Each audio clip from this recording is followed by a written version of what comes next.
Donc moi c'est Martin, donc en passion, la musique, le théâtre. Et en métier, je suis technicien en biologie moléculaire sur Lyon. Au début, on se dit, bon, on perd un peu de cheveux, c'est pas grave. Puis après, les gens commencent à te faire quelques commentaires.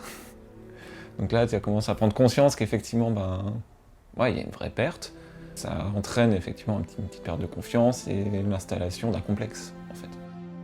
Ça fait 10 ans qu'on se connaît. Et j'ai vu tout le passage de justement des cheveux, de tout ça, où c'était... Il y a un moment où il appréciait pas du tout son image et dans ces trucs-là, et moi ça me faisait chier pour lui, parce que moi je l'appréciais énormément, même il aurait pu être chauve, tout ce que tu veux, ça m'aurait apprécié. J'ai vu un gros changement chez Martin, donc ça m'a fait plaisir, quoi. On n'aime pas le regard des gens, parce qu'on se dit, moi je vois que ça, les gens ils me regardent, est-ce qu'ils regardent que ça aussi? Ça a été un peu plus dur pour lui, rester plus souvent sur son téléphone, moins parler, moins être présent, moins aborder des gens. Ça se voyait qu'il allait pas très bien. Avec les amis, on faisait ce qu'on appelle un Gartic Phone, qui est en fait sur internet un Pictionary. Quand mon nom était cité dans les phrases, il était commun de me représenter effectivement avec un énorme front.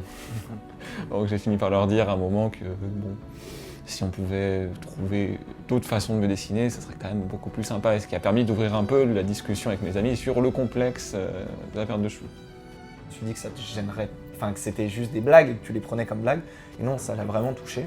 Et en plus de ça, il a eu le courage de nous le dire, et du coup on a pu travailler ensemble là-dessus, discuter et dire ah ok, donc toi tu le vois comment, est-ce que c'est les miroirs, c'est les trucs, donc il m'a expliqué tout ce qui le bloquait. Je ne pouvais plus me regarder en photo, je n'avais plus été pris en photo, j'évitais les miroirs, les reflets, j'évitais la pluie aussi.